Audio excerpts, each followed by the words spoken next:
A special interview today on the remarkable career of Reuel Marc Gerecht, a former CIA case officer who spent years focused on the Islamic Republic of Iran. He was an Iranian targets officer who even smuggled himself inside the country. What drove him to take that risk? What did he see and learn on the ground? And how does that experience shape the way he understands the Islamic Republic today?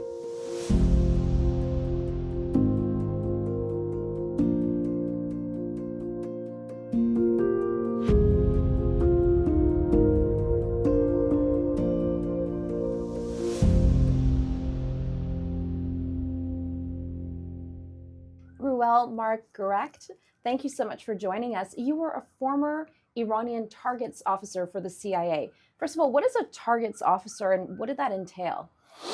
Well, I mean, the Directorate of Operations, also known as the Clandestine Service, it divides targets up by geography, by nationality. So when I came into the service, I wanted to continue to work on Iran.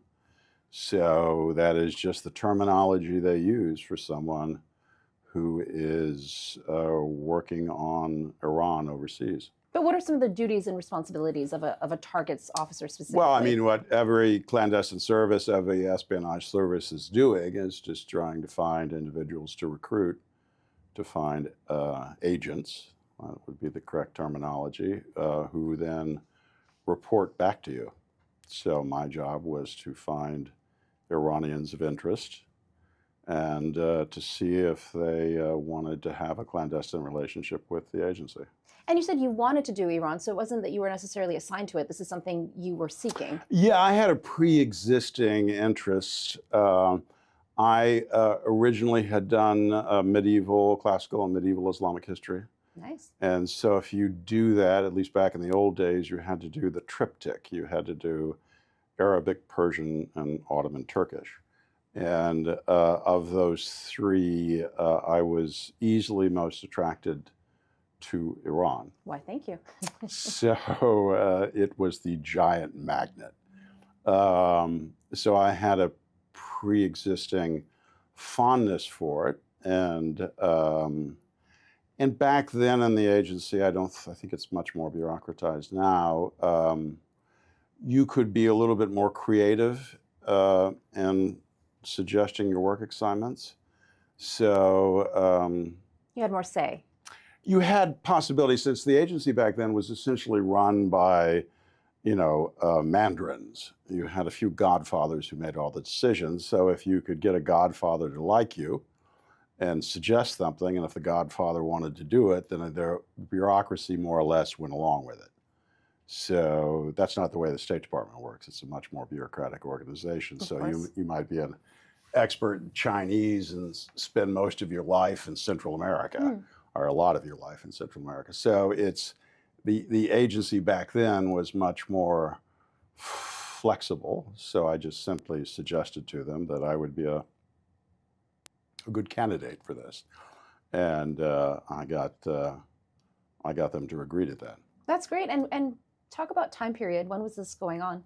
1980s, 1990s. Oh wow! So right after the revolution. Yeah, no, I was in Istanbul, which is a great place to be because, as you probably know, maybe too young to know, that Istanbul. I don't think so, but Istanbul was Tehran-i Kuchik. Yes, it's a little Persia. That's a good way to put it.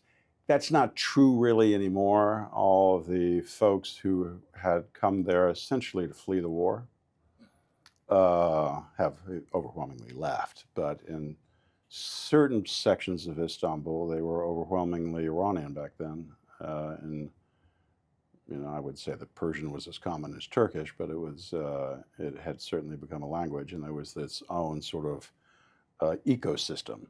And that's where you would start to make your connections and your networks, right? Well, I had some there. I'd have them through the consulate. I was so yeah, it was not difficult to. And why Iran? I know Mark Dupovitz in a podcast episode with you described you as having like an obsession or an infatuation with Iran. What was it about Iran that attracted you? It's an excellent question. it's this giant weight. And the classical Islamic world is really composed of two parts. One part is that which absorbed the Byzantium, except for Anatolia. And then the other part, particularly when it goes from the Umayyad to the Abbasid, it shifts east. And so you have this massive infusion of the Iranian part. So medieval Islam is really about the incorporation of what had been what you could call, it's funny to use an Iranian term and a Greek one, it would be the Iranian oikumene, sort of the civilizational geography of what had been the Persian Empire. And so it gets absorbed. And so it is, it's quite powerful. And then the growth of, the very slow growth of the reassertion of a Persian identity inside of Islamic civilization is fascinating to watch. It's complicated. And I also just found Persian literature, Persian poetry to be more captivating. Fascinating. So all those component parts came together, and I had a very special professor, Martin Dixon, who was the only man I've ever met who was fluent in Arabic, Persian, Turkish, Japanese, and Chinese. Impressive. Yeah, very impressive. It's astonishing, actually. And he'd also been in American intelligence during World War II. So. Did that influence you then going into intelligence, or is that something you were always Well, it's interested in? funny because as it turns out, the two professors who were most important to me and shaping me and all the rest, one was Martin and the other one was Bernard Lewis, who'd been in MI6. Both in intelligence, British American. Yeah, so he had handled Turkey during the war, World War II. So I had something to do with it. I mean, I was briefed on the realities of what the agency would be like. The reality is not as you see it in the spy books. And I also had friends who had, I knew from college, who had also gone in. So I had a pretty clear idea of what Langley would be like. So what is it actually like then? Well, I mean, it's bureaucratic.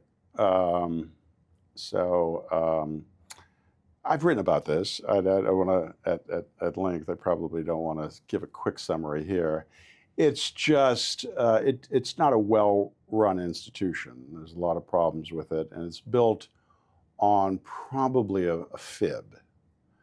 And all espionage services are built on fibs. And that is, you really can't run a global service and expect to find that many people that are worth recruiting. Interesting. And who will commit, at least in their home country's eyes, treason. So and it's very hard for any intelligence service to rank people, to assess people without having some type of objective standards, unless it's a very small service, and obviously the agency isn't. So it's defective in the way it promotes people. To be crude about it, a little unfair. If you fib better, you'll do better.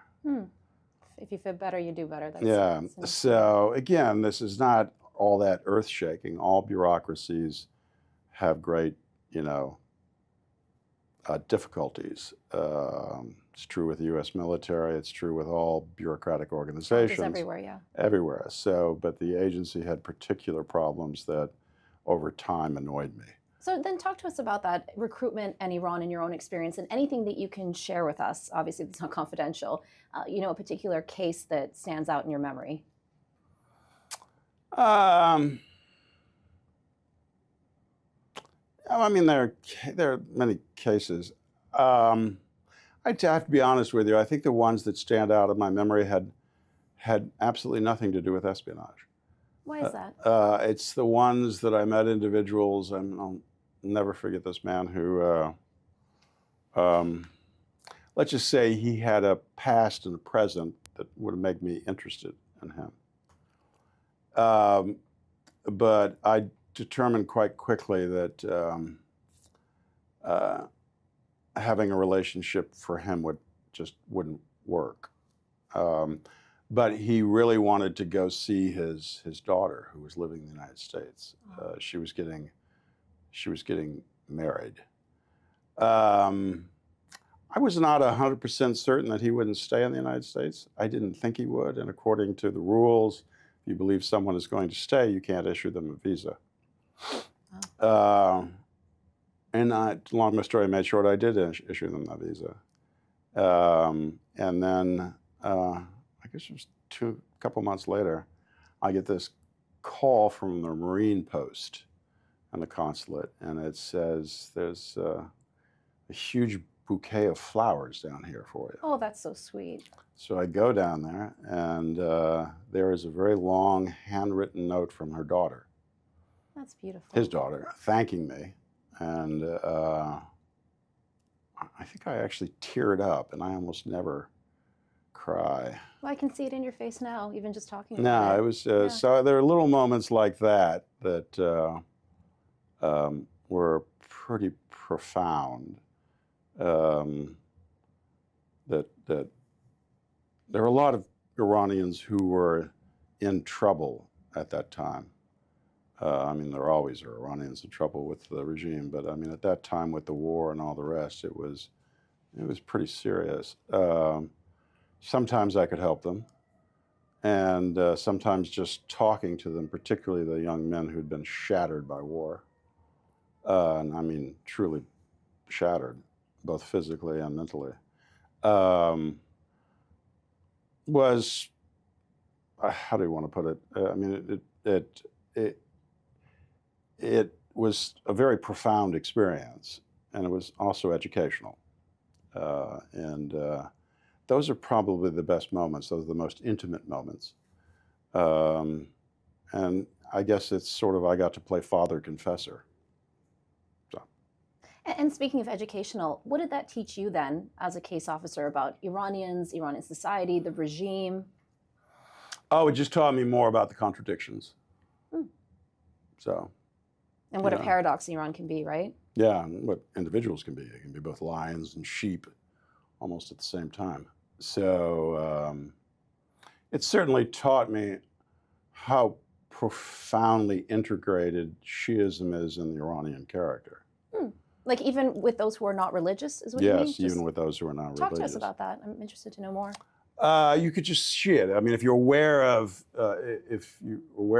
Shiite history, and the notion of martyrdom and I mean, martyrdom is certainly a factor. It's one of the most glaring factors. So is taqiyya, kitman. I mean, those factors, you certainly see them.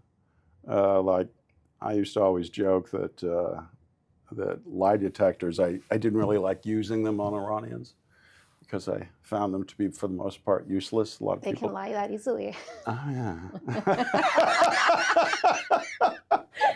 Not just lie, but just the straight line. Oh, wow. That was the most impressive part. But, you know, a lot of people disagreed with me, but I always found them to be pretty useless myself. But... as someone of Iranian origin, I'm not going to disagree with you. Yeah, no, it's just very educational. It was a rare opportunity. I can't think of any other profession where I would have had the opportunity, possible exception being a psychiatrist, I suppose, where I would have that level of intimacy, and I could just spend days and days and days and days and days with people. So what is it about Shiism then compared to Sunni Islam that's embedded in Iranian culture? Well, I mean, that's a very good question. It's a very, very long answer. I would just say Shiism is interesting, Sunnism is boring. So, how so? Well, I mean, orthodoxy, heterodoxy it just goes to Shiism. Shiism is this giant heterodox magnet. So if you're having rebellious feelings inside of Islam, if you want to experiment in some way. So the rebels of Islam, in some ways. Yes, intellectually and sometimes actually also on the battlefield. Also, I think Shiites have the stronger historical argument. I do believe that, in fact, early Islam, if you look at it, there's a profound notion of charisma by blood. So the original idea of legitimacy, Islamic legitimacy, of how one obtains salvation, I think the Shiites have the better historical argument. It's just they lost. They get revenge later, depending upon the period in medieval Islam. But Shiism is just more interesting. It's more complicated. There are more contours. There are more curves. So it's more factionalism. And you see those characteristics inside Iranian people, whether they're religious or not. Yeah. Sure. If you pay attention, you can see them right away. That doesn't mean, sometimes you could, I spoke to a lot of Iranian clerics at times, and, some of them were like talking to a block of wood. But, other times they were like my own little personal guide through history, even if they didn't know the history themselves, which was often the case. They had a sort of bad grasp of their own history.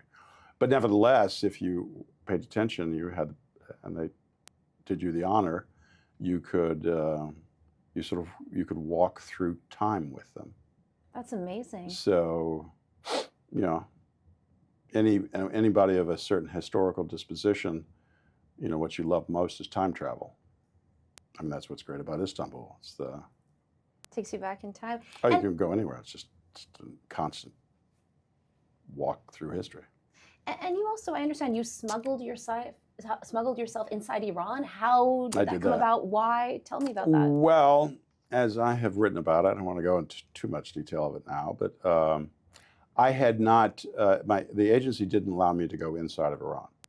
So, and I devoted much of my life to it. And so So did they know? Were they aware that you smuggled yourself in? No. Or did you do this? Oh, wow. No, you went rogue. Yeah, I went rogue. Yeah. Wow. I left. I went rogue. And so I just decided to do it. I knew I could do it. But how? How did you do it? I was just the Iranian border. It depends upon when you're talking about. It's porous and not porous. It depends when, and sometimes it's quite porous. It's just not. It's and depending upon where you cross. Especially from Turkey and Iran, right? Right. Yeah. And depending upon where you cross, it's nothing terribly, demanding. The issue is just not getting into trouble later. And I was fortunate to be able to do that for a fairly short period of time. I would not. I wouldn't recommend doing it when you get older and you get wiser. It's best to do these things when you're young and you have illusions. But hey, it worked out. So. Yeah, no, it worked out. It was as always, it was highly educational. So I got to feel, to some extent, I was always responsible for other people. And, you ask other people to do things that could put them into harm's way. I never really asked myself. So, to some minor extent, I got to feel that same sort of, I don't know what you want to call it, challenge. But how did you physically cross into the border? Like, how did you do that? In a truck. But you just got into the back of a truck? You're like 6'6" or something? No, I was behind it. It's trucks. Semi-trucks have like, a lot of them have beds in the back, and under the beds are. So you just lied down. They're actually storage areas. Oh, you went in there. Oh, that's so wow. Yeah. So. And you said it was educational. What did you learn, or who did you come across? Was it government officials? I know, but I want to hear it. I wrote a book about it. I recommend it, but. Yeah, Know Thine Enemy. Somebody, so I think you can still get it. Yes, you can. I checked on Amazon. Okay, I think you can still get it. But no, you learn a lot about yourself. You learn a lot about other Iranians. You certainly learn about the Iranians who are responsible for you.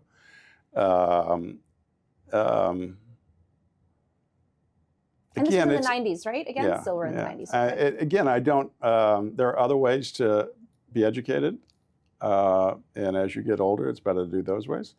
But you know, it was something I needed to do at that time. And speaking of Iran, Iranian media has accused you, some state media, of being, and I quote, the mastermind of the assassination of Soleimani. That's just silly.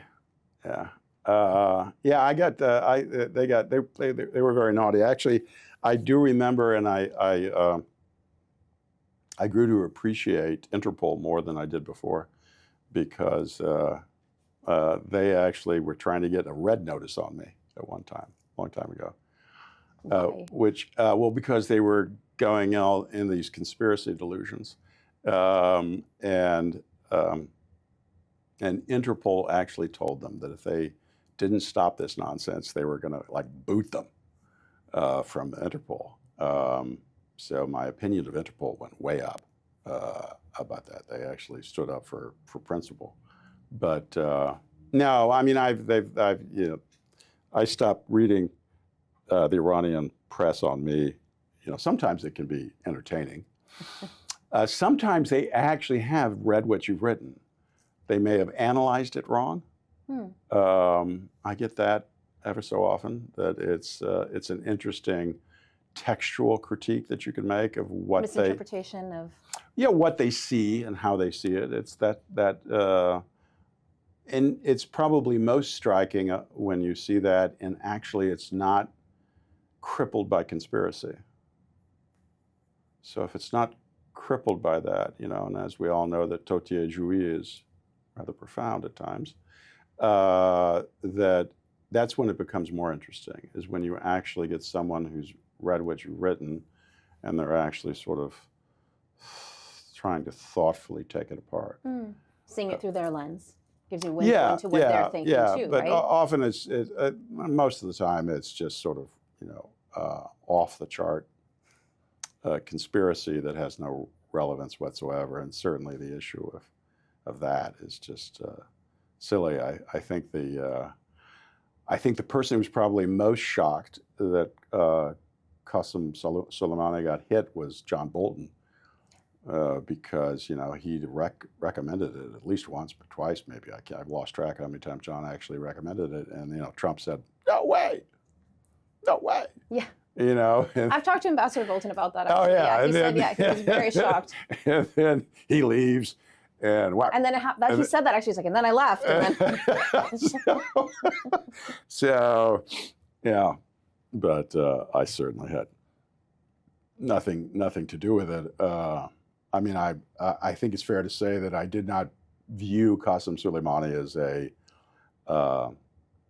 as a beneficial agent in the Middle East. I think that's fair to say.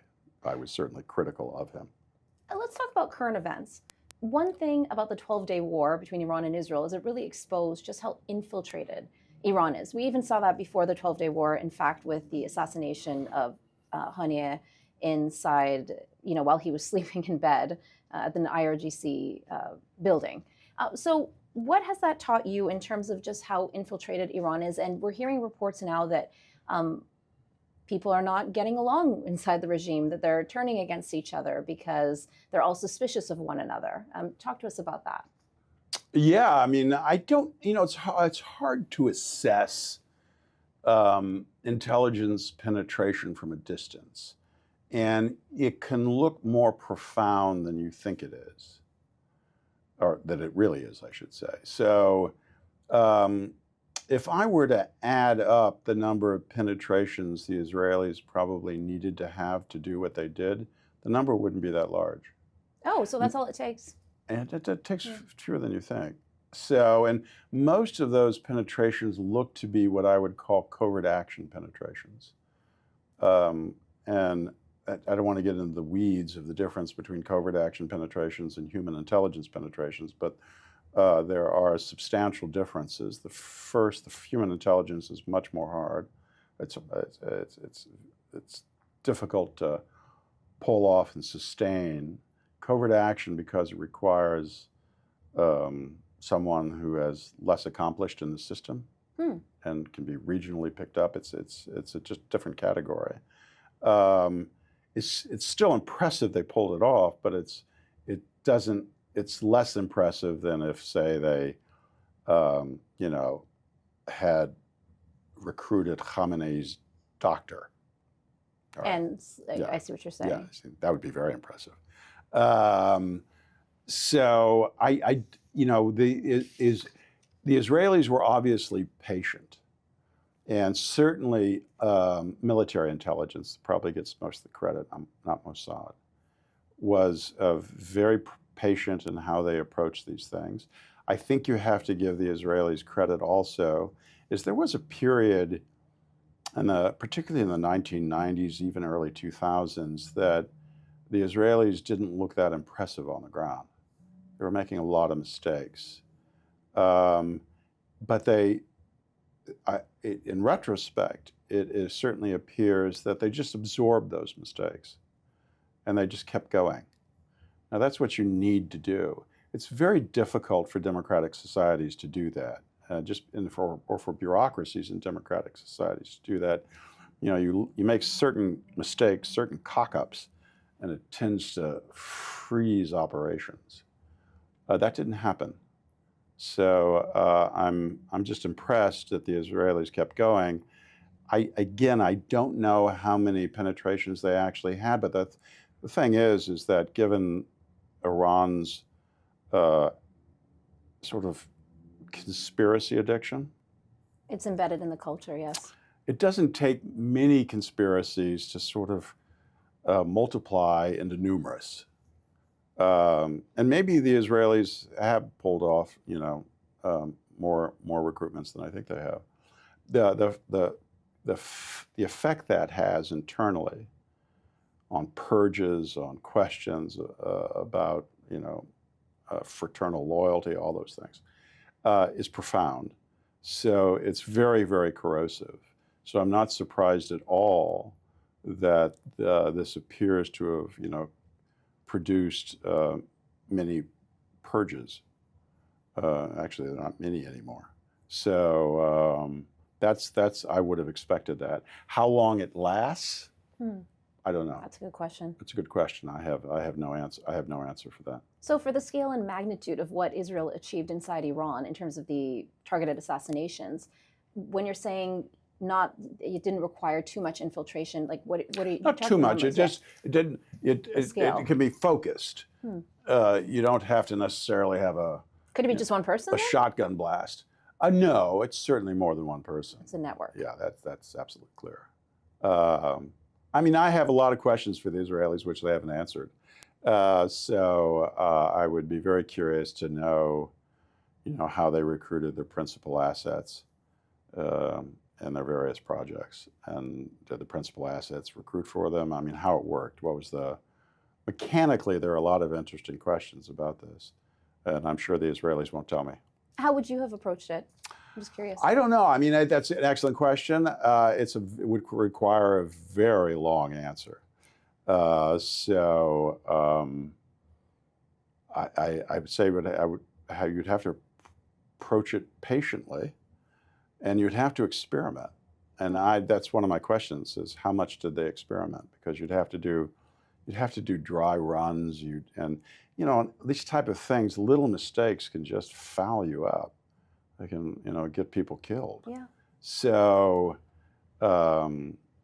it's impressive that they pulled it off, and it appears. We don't know for sure because we're not in Iran and you can't see everything. It appears that they pulled it off without significant earlier mistakes. Again, you don't know that for sure, because maybe there were mistakes. Maybe the Iranians didn't realize what they were dealing with. Maybe the mistakes actually, they lucked out. They didn't produce reverberations that could have taken down operations. I don't know. So I have more questions, but certainly I would have approached it very patiently. It's hard for me to imagine that the agency would ever approve of such an operation over an extended period of time. I think they would have concluded the risk would have been too great. But the Israelis just have a different perspective, since it's a threat to them, right? Right. It's an existential threat to them, and the Islamic Republic is certainly not an existential threat to the United States. You mentioned purges and conspiracy theories. As an analyst, how do you see the Iranian government post-12-day war as fractured? How would you describe it? That's an excellent question. Ray and I have a coming piece out on the Wall Street Journal soon, just on that very issue. I think it has spiritually and perhaps bureaucratically dealt a death blow to the supreme leader. I'm very doubtful that the 86-year-old gentleman is actually running the government now. So we're in a post-Khamenei era already. Effectively, I think we are. Interesting. So they're going to have to sort it out. It was a true shock to the system. Now, the Islamic Republic has had many shocks, and they have so far recovered from them. So I wouldn't describe this shock of what's happened since, October 7th 2023 as being terminal to them. But it has convulsed the ruling elite. And again, I have more questions than I have answers, but I find it entertaining that, that Ali Larijani is once again the secretary for the Supreme National Security Council. He had been cast out for a while. He's a very talented, sinister individual. I deeply admire him. He's good. He's clever. He's good. He's clever. I don't think he's as clever as he thinks he is. But the regime has, over the years, Khamenei has been shrinking the inner circle unwisely. But he has been effective, I think, in replicating himself inside the system. So even if he fades further and is effectively no longer running the government, his clones are. So I don't anticipate that much change. Could be wrong. But right now, I would say he has successfully created his succession. And who do you see? Oh, I don't know. I wouldn't even dare to speculate. I used to always laugh when I'd ever read. The agency always puts out these on any given crisis, succession crisis. You see all these things, and they, 95-7% of the time they're wrong, or they're just not useful. Even when they're right, it's obvious, and when these things only matter if you can give you the unexpected. I don't know. You obviously don't have what you had the first time around. There is no Rafsanjani. So I don't know. It could be quite interesting, or they could just fall back on the institutions they have. That's also possible. I think that shouldn't be discounted. So the assembly of experts might actually matter. I don't know, but I'd be shocked if whatever comes out the other end isn't, for the most part, what we've already seen. So does that mean that the Islamic Republic can make a full recovery, or just a recovery and kind of a new form? It can't make a full recovery, and they know that. So they know how much they've lost. They're well aware of how many people in the country dislike them intensely. They're well aware of how their base of support has shrunk. But, as long as they have X number of young men who are willing to commit violence, to maintain the system, then they win. And so far, they've been able to have X number of young men commit violence. Yeah. So women can't bring the Islamic Republic down. It has to be young men who do that. So unless they surprise you, I mean, it's possible that you could wake up one day and discover that people who have appeared to be ardent revolutionaries have decided to have been fibbing to themselves. I don't think that's likely, but it's possible. You can't discount that in an autocracy. It's like I remember once I was in Moscow. I was actually going to Afghanistan, and I was in Moscow, and I happened to go to a crazy party with a bunch of friends who were mostly ex-KGB, current KGB, or foreign ministry. And that does sound like a crazy party, just no, based it on was. who you described. I mean, Russian parties are nuts. And I was at the party, and we were all in the kitchen, and everybody was drinking heavily, as Russians usually are. And I asked, there were probably about more than a half dozen officers at the table, and their wives were in there, not all the wives, and they were in there. And I just asked one of them, I said, so what disturbed you? I said, what disturbed you most about the Soviet period? And this was, Putin hadn't come into his glory yet at this time. This was right before 9/11. And they all said the same thing. They said they got tired of lying to their children. So mutatis mutandis, it's possible to imagine a situation in Iran where you have loyal foot soldiers of the regime, as all those gentlemen were around that kitchen table. They were all did very unpleasant things at work for the betterment of the Soviet Union, who actually know they're lying to themselves and are upset with themselves about what they do. So it is conceivable you could encounter that type of situation inside of the Islamic Republic. I don't think so, but it's possible. And if that type of scenario is possible, then you could have conceivably real change in the Islamic Republic in Iran if the right sequence could develop after the death of the supreme leader. So, but are the conditions there then? It doesn't seem like. Are the conditions there for change? People keep talking about regime change. I don't think so. Okay. I think the regime has the advantage, and as I said, will replicate itself. You just haven't seen, with the exception of the Green Movement, 2009, you just haven't seen the type of street demonstrations that are really terrifying. You get a bit of that in the ethnic areas of Iran, but you haven't seen it where it really only matters, and that's with the Persians and the Azeris.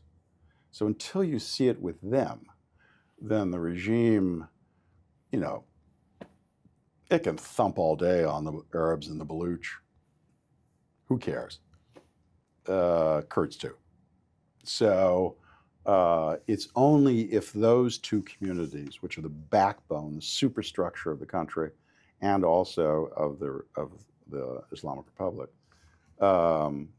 if they started to vibrate, crack. And as of yet, I don't see it, but it could happen. And I think you always have to keep that in the back of your mind, that the regime is fundamentally unstable. And it knows it's fundamentally unstable. The problem is it knows that. So, you know, it's thoughtful. Yeah, it's self-aware. If it's self-aware, they can work on it, right? It's self-aware. It's not delusional. So are we delusional then? Well, no, because the unexpected could happen. So, and the regime is fairly open about that. I mean, it's the unexpected thing that really scares them. It's not what they can see, it's what they can't see. So you could have an event or a sequence of events that could overload the system. We just haven't seen it yet. I don't think there's going to be a peaceful transition.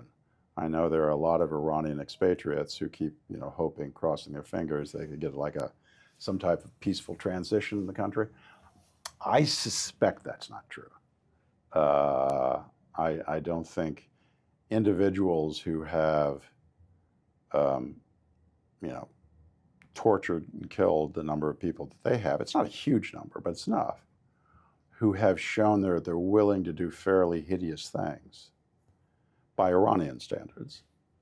I mean, they're not impressive by Maoist standards, but they're by Iranian standards, they're fairly impressive. That I don't think these people aren't going down easily. I mean, they are not moving to Paris. So I think they're gonna go down swinging. So I don't anticipate. And the Iranians will have to do it on their own because there's going to be no substantial outside support.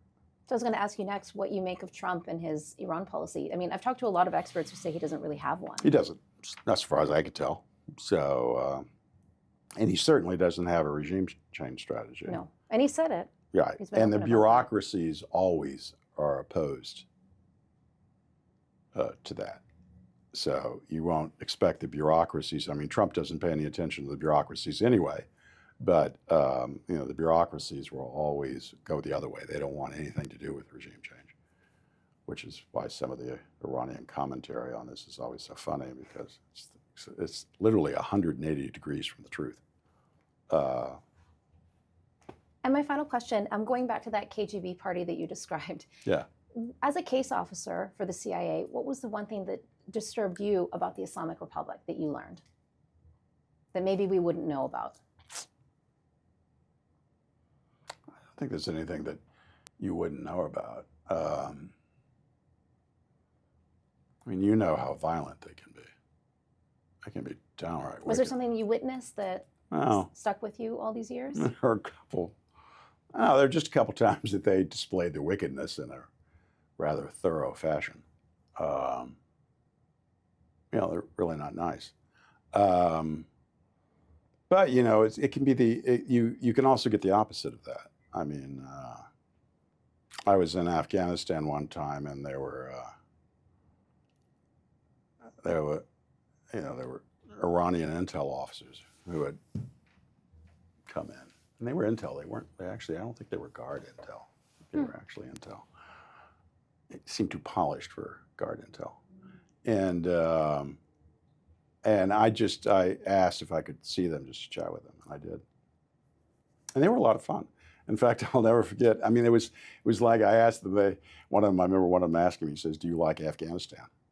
And I said, "Yeah, I do. I like it a lot. It's stunningly beautiful." And his response was, "I hate this place." Why? Well, he was a Tehrani boy. Of course. Well, there you go. Not enough of a city for him. It just sucked. So so you got to always. Now, could that gentleman? I always say this in my mind. Always. To be flipped? Yeah, I mean, could that gentleman have engaged in real wickedness? And the answer is, maybe. I think yes, maybe. Yeah. You just don't know. Yeah. So you have to be very careful when you're dealing with people, and that's always part of the fascination and charm, is whether the individuals that you have a very good time with or seem pleasant and sociable and funny also might not be, depending upon the circumstances. So those are big questions, and if you could answer those questions, then you'd know the future of the Islamic Republic. But could those types of people be flipped then? I don't know. I honestly don't know. Did you encounter anyone where, without giving any names, that you were able to switch them? Yeah, of course. But, I don't know what they were really before. So, I mean, did I have long discussions with people who had believed ardently in the Islamic Republic with every fiber of their body, and then they went into the Iran-Iraq war, and they were physically and mentally blown apart, and had a transformation? Yes. But I mean, that's passion being destroyed by defeat. That's very common. I mean, I always remember in Islamic history, I mean, my favorite dynasty is the Safavids. And, you know. And you love Esfahan. I do.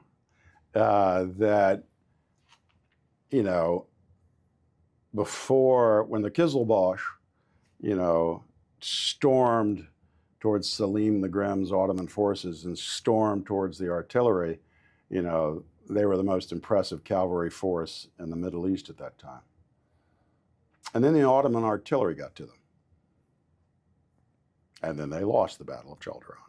And then you can actually see in the Persian and Turkish source material, the folks going, you know, maybe I won't be so hulot. Maybe I'll just be a little less. You know, so you start seeing the degradation of that passion through military feat. Now that's just a historical rule. So the Islamic Republic had its own version of that, obviously, with the Iran-Iraq War. And it's had a slow motion version of that just through the deterioration of the promise that the Islamic Revolution had for so many people. So, but again, you get back to the question, that promise can deteriorate for an overwhelming number of people, not overwhelming, for a large number of people, but it still doesn't overwhelm the system. So, I don't know. I mean, but I can say for certain that the United States under Trump or any successor isn't going to get involved in regime change. It would require, I suppose I could dream up a scenario where that might change, but highly unlikely. Thank you so much. I really enjoyed our conversation. My pleasure. I'm so happy we finally got to meet in person. My pleasure.